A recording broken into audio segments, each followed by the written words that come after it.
for founders listening who are also interested in building such a strong personal brand and network that they can actually retire and do only the things that they love, do you have a couple of tips for them? Yes. First thing is really be authentic. Who you are online and offline should be the same. Don't think about making money, but think about really delivering value. And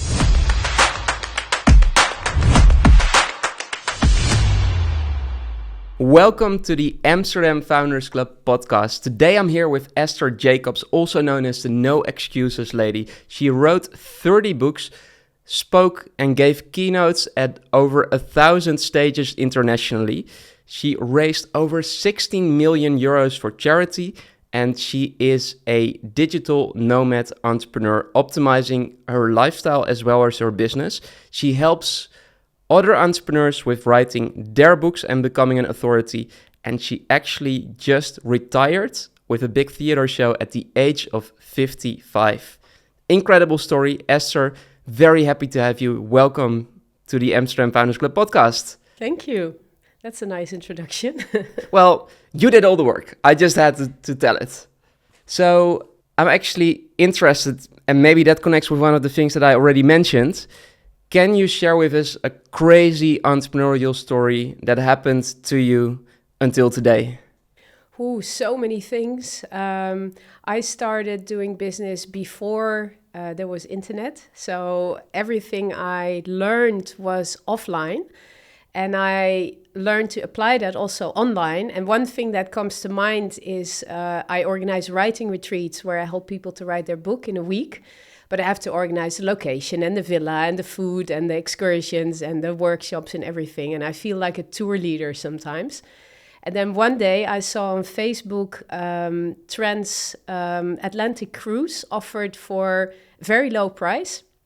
And I thought, what if I do my next workshop on this cruise? And the only thing I did, I posted it on Facebook and I had 60 people interested. And then I just wrote a sales page and made a price and whatever. And I had 16 people going on the cruise with me from Spain to Brazil. I just gave a workshop every day. And then when we got to Brazil, everybody was so happy that I had such great testimonials that other people said, I want to do it as well.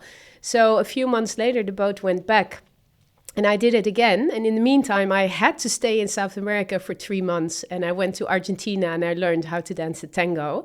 And then even though I was still a beginner, on the cruise back, I gave workshops tango dancing. And then when I got back to Europe, I invited my tango teacher and I started giving workshops tango as a mirror with him.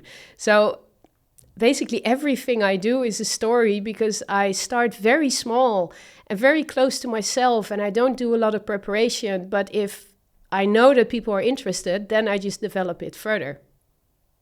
So you just see an opportunity or you get an idea and then you test it and then, like, if it works, you roll with it. Yeah, and I also tested a lot of things that had no reactions at all. Or in the beginning when I wrote like a business plan or made a website and then I thought this is going to be it and I launch it and nothing happens. So it's better to test things when the idea is just a seed. And then if a lot of people are interested, you can develop it because I'm very efficient with my energy. So I only want to put energy into things that are actually going to work. Is this like sell it before you make it? Yeah, definitely. Definitely. And also when you look in daily life, when you build a skyscraper, for example, you don't start building and then sell the apartments. No, you make a drawing, you create some design, you make a brochure, you start selling the apartments and offices before it's even built, and then you build it. Yeah. Yeah, and that's also what you did because recently you gave like this theater show to celebrate that you were like retiring at the age of 55. It's incredible. I think many people dream of that. And I believe you also sold the tickets before you even arranged the theater, right? Right. I just had the idea, I need to do something, I need to set a deadline for myself, and I want to do this theater show. I have no idea what I'm going to do, but I'm already going to announce it. And I already sold like 300 tickets 1.5 years before. But also, I knew the theater was available on that date. Other theaters weren't. So I just picked that theater and I wrote my sales page and I started selling tickets. based on the brochure that they had on their website. But later I found out that there were many more expenses, like technical costs and other things that were added to that.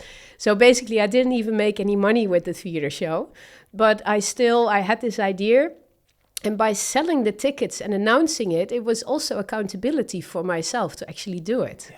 So it works two ways. Absolutely. It's testing, and then when it works, it's your accountability to actually do it. Yeah.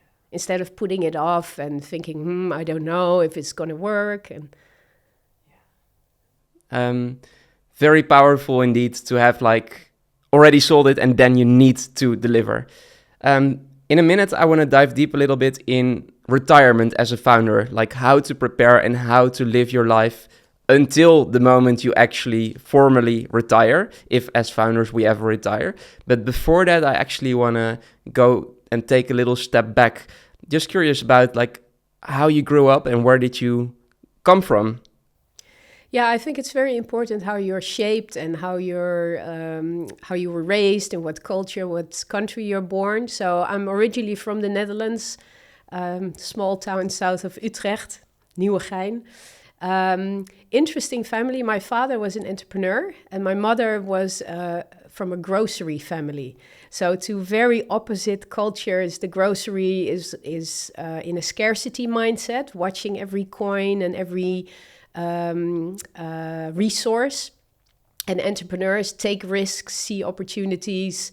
They're always a step ahead. They're flexible. So two very opposite drives. When you say your mother's from a grocery family, what does that mean? They had a grocery store. So they were also entrepreneurs. In a way, yes, but a different way. So they had a store with physical products. The whole community came into the store to buy flour and butter and oil, commodities, and commodities. They needed to, and everybody had to work. So in a way, it's also entrepreneurship. It was not an office job, but the mentality of that's something I learned: the scarcity versus abundance. It creates a completely different mindset. So one way you're always thinking, I don't want to spend too much, and also maybe you don't value yourself so much or your time. And the other way is living as if you've already achieved your goal. And that could be abundance. And then the whole energy is abundance, what you spend, the kind of clients you attract. And your father was more like that? Yes, he was more like that. And also maybe looking back, he was a little bit... pretending to be more than he actually was. He would also take a job not knowing what he had to do, but he thought, I'll figure it out. So it's walking in bigger shoes, you say in Dutch. I don't know if that's also an English expression. What type of business did he have? He actually he worked for plasterboard company in the end. It's a building materials, but he started as a salesperson. And then he just worked himself up in the company, and then he did all kinds of side businesses. And he was very entrepreneurial in his approach. So he would take a job without knowing if he could do it. He didn't have the education, but he figured it out. Yeah. Okay, so you grew up in that environment in the Netherlands. And then, how does your career look like? You went to school, and then, how did you get to where you are today? First of all, my parents divorced when I was 17, and I tried to mediate between them, and I quickly found out that's not a good idea because they both accused me of being on the other side. And then I just wanted to get away, and that's when I started traveling. So I traveled a lot. I've been to over 100 countries, and it started just by wanting to get away from something. Whenever you do something, there's two kinds of motivations. Either you want to get away from the pain or you want to move towards something that you like. And in traveling, in the end, I went to countries that I like, and I always go back to places that I like.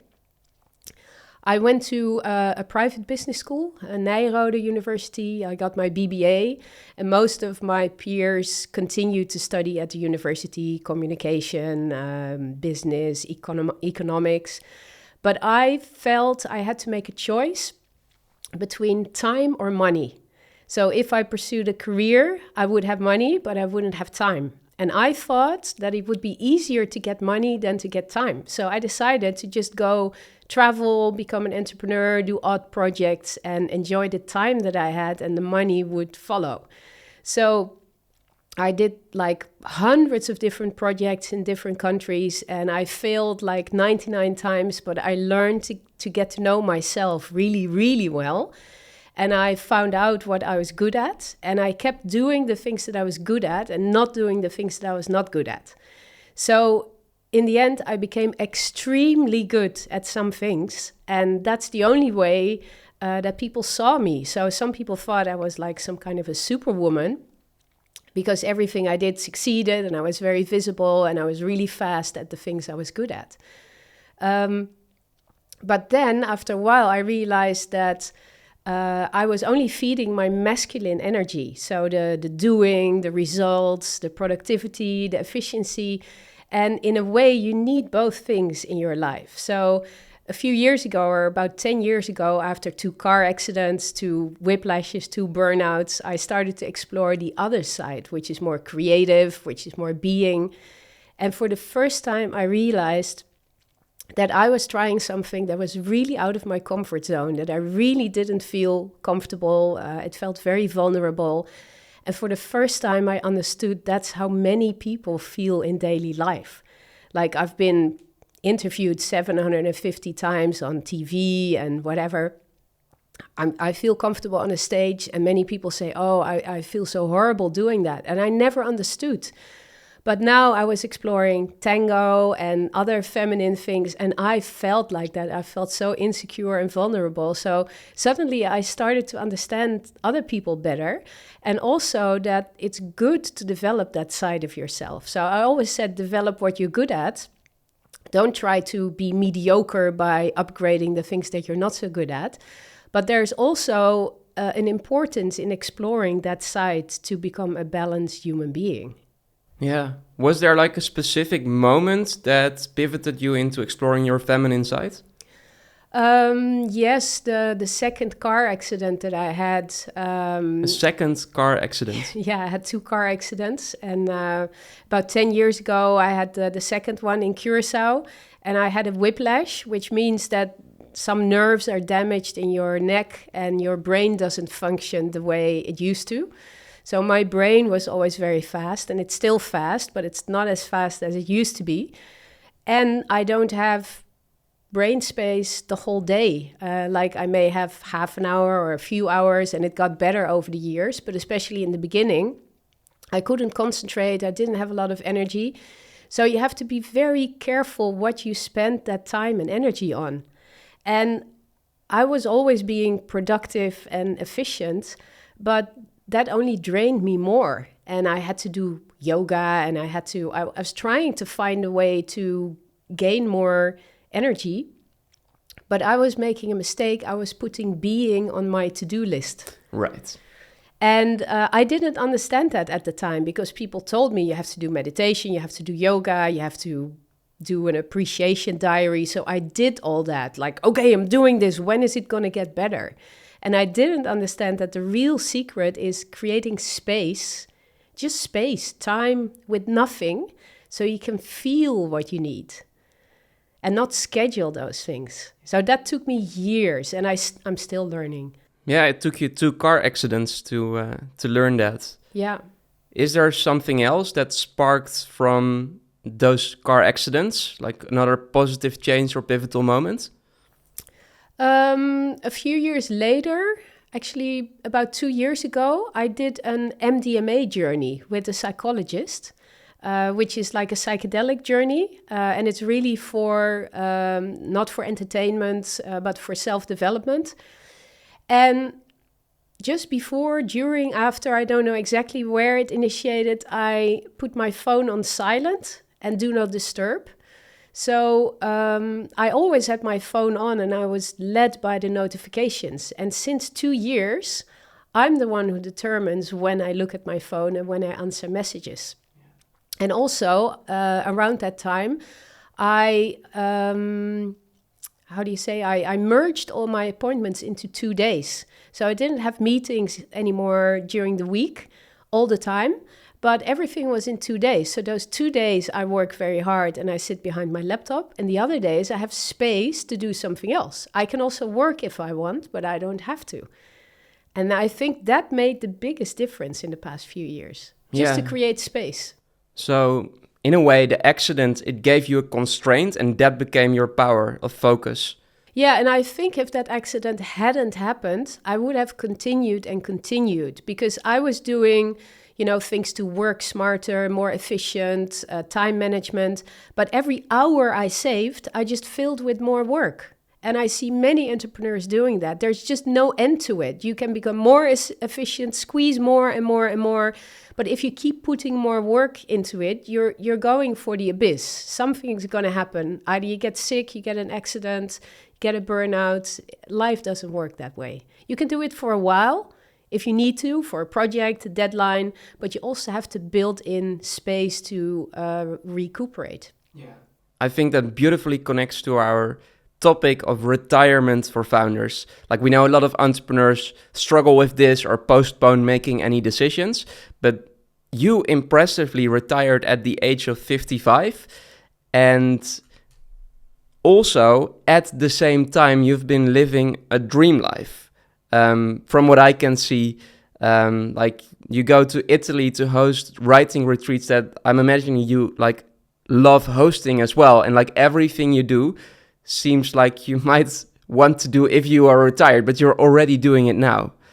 So was there like a specific moment that you decided, I'm going to live already in a way that optimizes quality of life right now?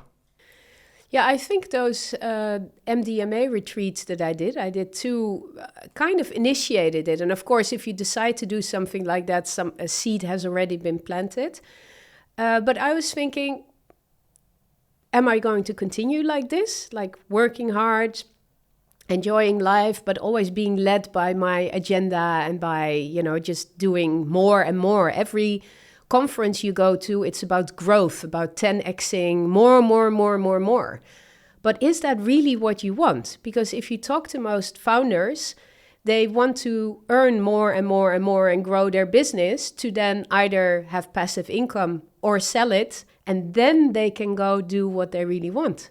Sometimes there's a shortcut, just work less and do what you really want to do now.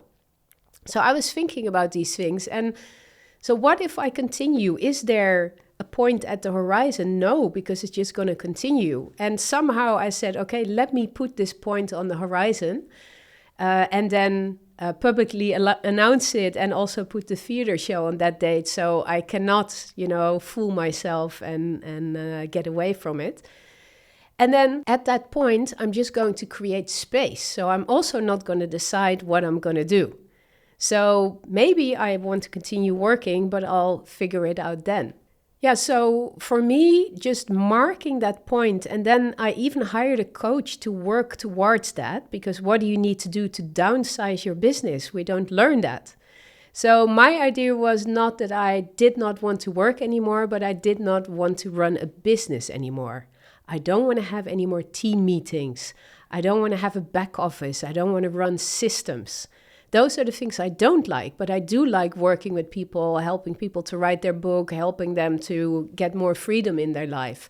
So talking to people, no problem for me. Adding value, no problem. Organizing retreats, no problem.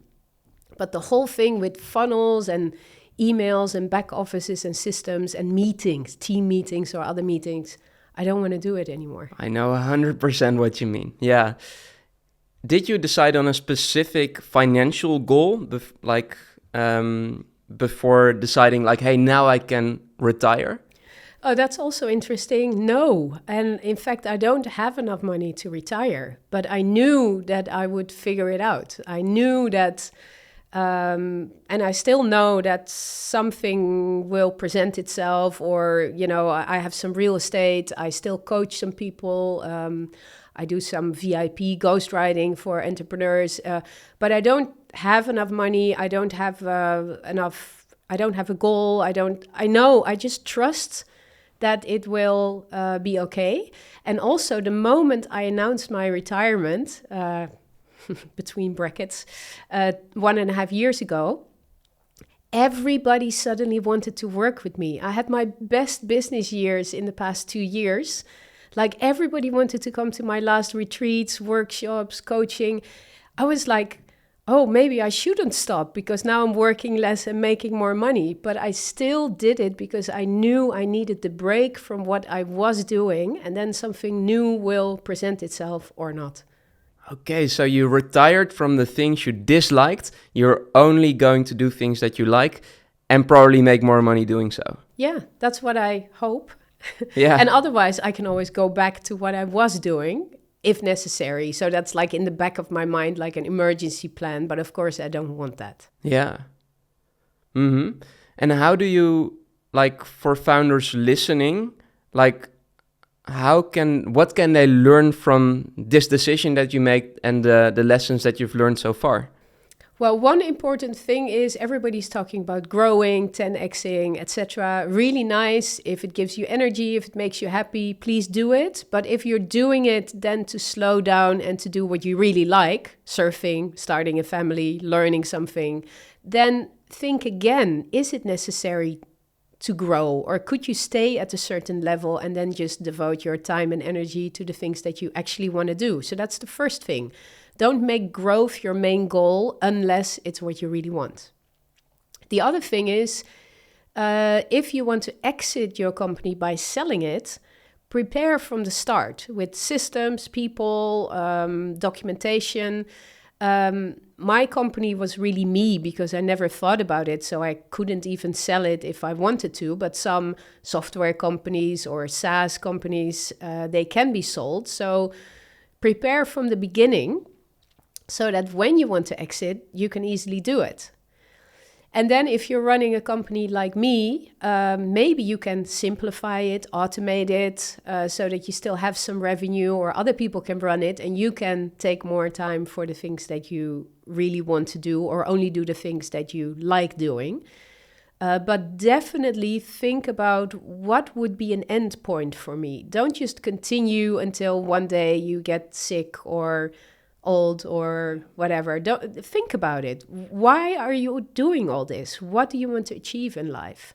And integrate that as soon as possible into your life. Don't make it a future plan. Yeah, we see it too often that people work so hard for their retirement and then health like declines very quickly, sometimes in a very sad way.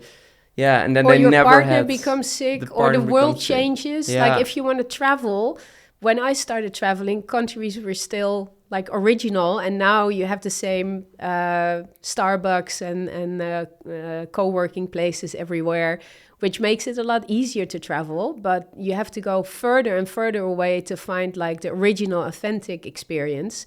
And what if you wait 20 years to travel until you have time, until you have enough money? Then basically the whole world will be exactly the same no matter where you go. Yeah. So there's it now. many reasons. Yeah. How did you invest for your retirement? You already mentioned real estate. Like, how does it look like, your investments?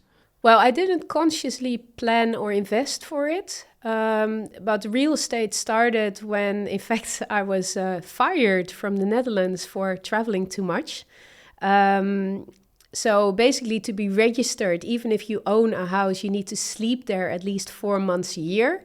And at some point, the city found out that I traveled a lot and they started a whole procedure. I got deregistered from my own house, which meant that I lost all my rights in the Netherlands. Insurance, pension, passport, business, everything. And at first I was annoyed and I wanted to go back because that was the comfort zone. And then at some point I turned it around and I said, okay, then I'm going to deregister completely, going to be completely free. And first I rented out my house and then I sold it. And with the proceeds, I bought 2 small apartments in Amsterdam that I rented out. And then I was happy. I thought I can always live in one and rent out the other one. That was my like low budget emergency plan. And then somebody told me you could mortgage the apartments and then buy a few more. And that was 10 years ago. And it's the best thing I ever did because, of course, the real estate prices went up like crazy. But again, flexibility, circumstances change. Now Amsterdam has changed the rules again.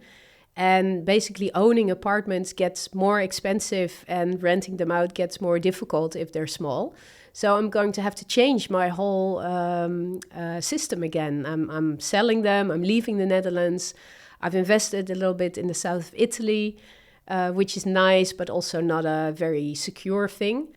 So I'm also looking into other real estate projects because I think real estate is a really nice way to create a passive income. Yeah, very secure. And then there's another thing. I've invested almost 35 years of my life into being visible, inspiring people, helping other people. Some people have been following me for more than 25 years, and they've never bought anything or never hired me for anything. But now some of them are ready. So I don't have to invest so much anymore into building a network. That's something that happened over the years. It wasn't my goal, but people feel connected to me. And so if they want to write a book or if they need my advice on something, they still know where to find me. Some ask like, do you still work? Are you retired? I say the retirement is just, a thing. But I still get requests and I love working with people. So it's just that I don't want to do sales, marketing, funnels and the whole thing anymore. So your retirement is partly in your personal brand, the goodwill and the connections that you built over the years. Yes, that's a way to see it, yeah. And whatever you put out there in the world, like whatever offer that like perfectly aligns with what you enjoy delivering, there will be probably people ready to buy it because they've been following you and receiving value from you for over 20 years. Yeah, and if they don't want it, then I don't have to organize anything. Right, yeah. So it's also a deep trust that I have because of all these years of experience. So if you're in the scarcity mindset and you're worried and you have this pressure that you need to do something, that's not a good starting point. People can feel that energy. It's too needy. Yeah. And if you're in a place like me, I know I'm not going to die of hunger. I'm fine. I'm having a good life. And if you want to work with me, fine. If you don't, fine. I'll still give you advice, but you get better value, of course, if you hire me. That's a good place to be. Yeah. And you must have some runway, right? Like you must have some savings to confidently say like, yeah, I can now retire, only do the things that I love doing. Yeah, I'll be fine for a few years. And I'm sure in a few years, things will continue or something new will pop up. Yeah. Like I have some founders in conferences that I go to that ask me to write their book. So it's like a VIP ghostwriting. And I can actually write their book in 1 week. In their own voice, with their own example. So if you have, for example, a conference coming up or you're being interviewed or whatever, and you think, hey, it would be a good idea if I had a book, but I don't have time to write it or I don't want to write it, I help those people to have their book on Amazon by the time they need it. And that's a very VIP service. I love doing it. And I've done a few. And if I do 1 or 2 of those a year, I'm also fine. Oh, wow. Yeah, very high ticket service for the right person. Yeah. Yeah, and you enjoy doing it. Like, yeah, you probably choose the people you want to work with. Yeah. For founders listening who are also interested in building such a strong personal brand and network that they can actually retire and do only the things that they love, do you have a couple of tips for them? Yes. First thing is really be authentic. Who you are online and offline should be the same. Don't think about making money, but think about really delivering value. And focus as much as possible on your passion. Whatever you're passionate about, that's the thing you should talk about. So don't think about what would be the best brand, what would be the best theme or service. Make sure that, I think it's called the Ikigai thing, the thing you like, the thing people need and what they're willing to pay for. That comes together, and then it doesn't feel like work.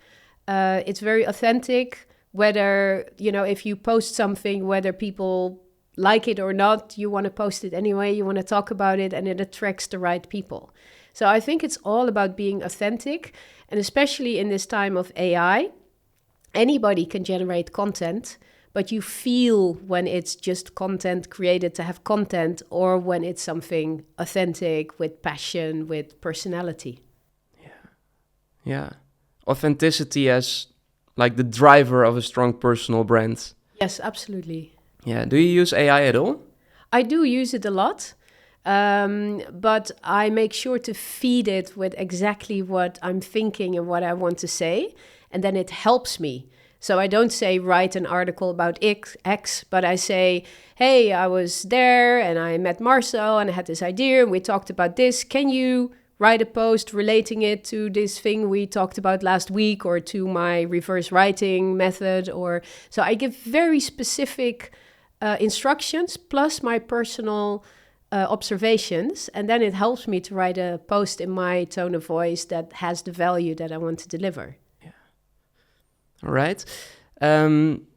So one of the other things that stands out from your story is that you collected over 16 million euros in donations for charity, and I believe you got knighted, is that the right word, by the Dutch Queen. Can you share a little bit more about that story and what one lesson you took away from that experience? Yeah, very short version is I was traveling a lot in South America, and I also studied anthropology just to understand better what I saw when I was traveling. And I saw there were many small projects where people really helped save the rainforest or do other charitable things. So when I got back to the Netherlands, I wanted to help charities. So I offered them, can I help? And they said, well, you can collect money or, give out brochures on the market. This was in 98, I think, before the internet. But I felt I could do more, but they wouldn't let me. So then when somebody said the euro would be introduced, I thought, why don't I collect all these leftover coins, foreign coins, for charity? Because people give something away that has no value for them. And when I collect them and exchange them, then this has value for charities. So it was very complicated to set that up because, again, no internet yet and nobody knew me. I didn't know anything about charity. I didn't know anything about this whole collection thing. But I did it. I talked to a lot of people. In the end, 16 million euro in old coins, in old iron, which was amazing. What I learned from this is I did everything different, faster and cheaper than charities. So when you are not familiar in a certain business or business area, it's not a disadvantage. It can be an advantage. You ask different questions. You look at things with fresh eyes. So don't be afraid to enter an area where you don't have experience yet. Just be curious and be open and share your experience from a different world or a different area. Another thing that I learned is everybody who's different and who shakes up the status quo is seen as a threat. So most charities didn't think, hey, that's interesting. Esther has a new approach. She's giving us money. Let's talk to her. No, they tried to sabotage me. And as a very young and maybe naive entrepreneur, that really hurt me. So I really got damaged in years and years of the charity bobos and the old boys network trying to sabotage me. I was only trying to do something good, But in the end, it also helped me and it made me stronger. And everybody in the Netherlands, at least, now knows who Esther Jacobs is and what she can do. And I'm taken seriously. And even with being fired from the Netherlands, they knew they couldn't mess with me because the press knew me. They knew what I could do. I'm very communicative. So I created a kind of a position for myself that I'm reckoned with. It did cost me a lot. And it wasn't my goal in the beginning, but it's something that happened. So that's also why I'm saying whatever you do, know that you will be watched. So if you're a very nice person offline, but online you comment on things and you're vicious, people are going to see. So be consistent, be really you. Whatever you do, it's always related. So I didn't think this charity project would help me in business, but it did in a way. Yeah, so you You did a lot of things that gave you a lot of media coverage and really created a strong personal brand for yourself. So a lot of people got to know you. Is there anything that people should be aware of before they get exposed to such type of media exposure? Yes, the media sees everything and forgets nothing. So even in Survivor, Expeditie Robinson in Dutch, I was lucky, weird enough, to be seen as a threat again. And it was difficult during the show, but after the show, people got to see the whole picture and they had sympathy for me. But other participants, they were portrayed as, stupid or mean or... So whatever the media positions you at, it's very difficult to get out of that corner. So I was lucky that they, in fact, enlarged my image of, somebody called me even Mother Teresa, which I hate, but, I was seen as a good person in a difficult position and everybody had sympathy for me. So again, be very aware of everything. If you're at a festival and you're drunk and you, throw your beer in somebody's face, you think nobody's going to know, but people are going to know. If that's part of you, be very careful and first of all, work on yourself. But also, if those parts of you are out there, maybe you should talk about them and how you deal with them instead of trying to not show them. Because other people will recognize that everybody has problems. Nobody's perfect. I'm not a very nice person all of the time. So it's better to be open and transparent and talk about things than to try and hide things. Because these days you cannot hide anything anymore. It will come out one day. Yeah. Actually, I recently spoke to a friend and she'd also been in a reality show. And her experience was that the production team, they just wanted to paint a certain picture. And she had no control over it, but she was painted as like a bitch. And she isn't. I know she isn't. Is there like an inherent risk of joining a reality show that like you have no control over how you will come across on the screen? Absolutely. Reality shows want drama. They cast people for certain roles. They can leave things out. They can do the editing in a certain way, but they only show things that really happened. So you still have control over what you do. If she is a nice person 99% of the time, but there's 1% that she was tired or there was a fight or whatever, they can use those little bits to create this persona of her. But they cannot make her be angry if she wasn't. So you still have control over yourself. Just know that everything you do and say is seen at that moment or later by somebody. And just be very aware of who you are, how you come across, how you deal with people. And you can only do that if you're inherently a good person. Like you cannot be a bad person and pretend to be good. People will see that as well. And as a good person, okay, you also have bad moments, but don't try to hide them, but be transparent about them. Yeah. Can everyone become a good person? I think everybody should strive to be better. So as long as you're working on yourself in whatever way, I think you're doing the right thing. And if you start from bad experiences and you have a lot of things to work with, as long as you're working on yourself, there's movement. And even if you're a very good person, it doesn't mean you shouldn't reflect and work on yourself, because the whole purpose, I think, of life is growth and connection. I think growth is to learn and to become more open, to become a better person, but connection is what it's all about. And when you connect to other people who are also growing and learning, that's the beauty of life. And I think that's the real wealth, and that's what we should strive to collect. Yeah, I can see this in everything about you, how you radiate energy and how you connect with people at events as well.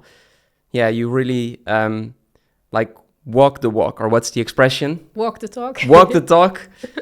Yeah, thank you. Thank you for that, because I'm a loner, I like to be alone. I've never been very good around people, but once I understood that those beautiful moments of connection are valuable for me and for the other person, now it's like almost like a game, to try and find these moments and collect them And I realized maybe that's what life is about.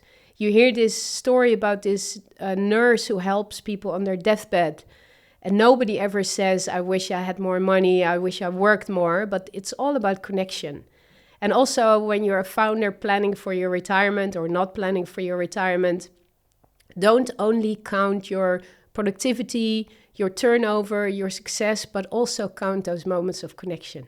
Yeah. I think it's a nice moment to circle back to what we originally started our conversation about, which is how to prepare for retirement as a founder, both in the future, but also now. To recap, would you like to share 3 tips with founders preparing for retirement?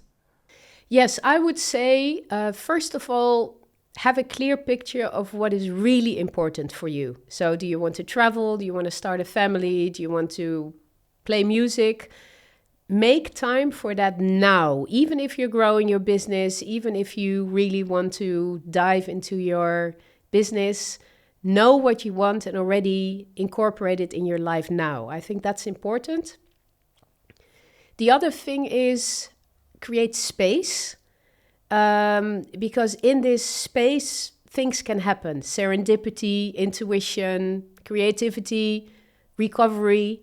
You don't have to know what happens in the space, but create space. Take half a day per week or a few hours or weekends, which are meant for that originally.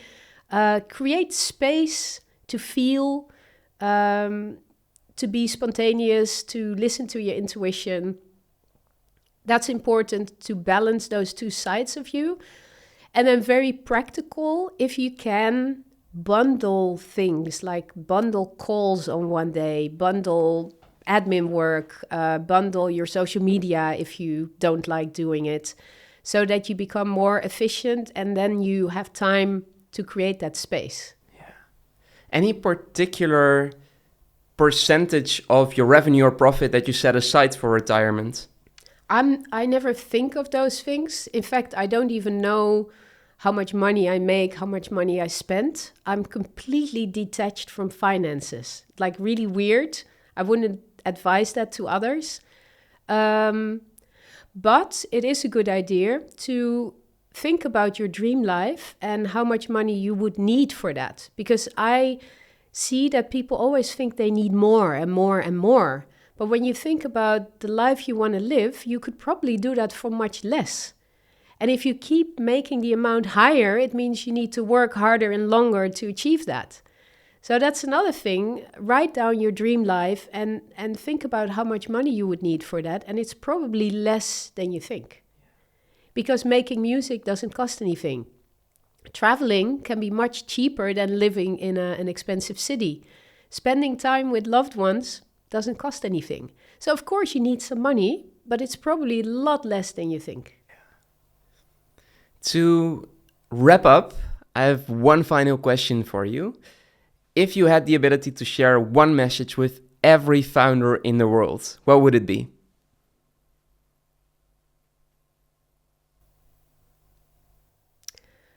Okay, imagine your own funeral. And who are at your funeral? Is it business colleagues? Is it family, friends? Is it people who follow you? Is it maybe famous people? Is it your kids? And what do people say about you? So in December, I was in a retreat where we had to do this exercise, and I saw a funeral, lots of people. I was impressed, so many people, and everybody said, Esther inspired me so much to start my own business and to be productive and to get results. And I was like, no, that's not the message I want to leave behind. That's part of the message. But the other part is to be and to enjoy all the beauty around us and to connect to others. So during that exercise, I was thinking, oh no, I can't die yet because, my message has not come across fully yet. So I think this is a nice exercise to do for all founders. And when you imagine your funeral, it's not too late to change things. But at that moment, you have no ability anymore to do anything. Can't think of a more powerful way to wrap up this conversation. Esther, thank you so much. We'll leave some links in the show notes for people to connect with you, to find you on social media, and maybe, if you're available, if you feel like it, maybe even work with you. Thank you so much. Thank you so much. This was another episode of the Amsterdam Founders Club podcast, where we interview experienced entrepreneurs about their journey and what we can learn from them. If you enjoyed this episode, feel free to subscribe to stay updated on future founder episodes.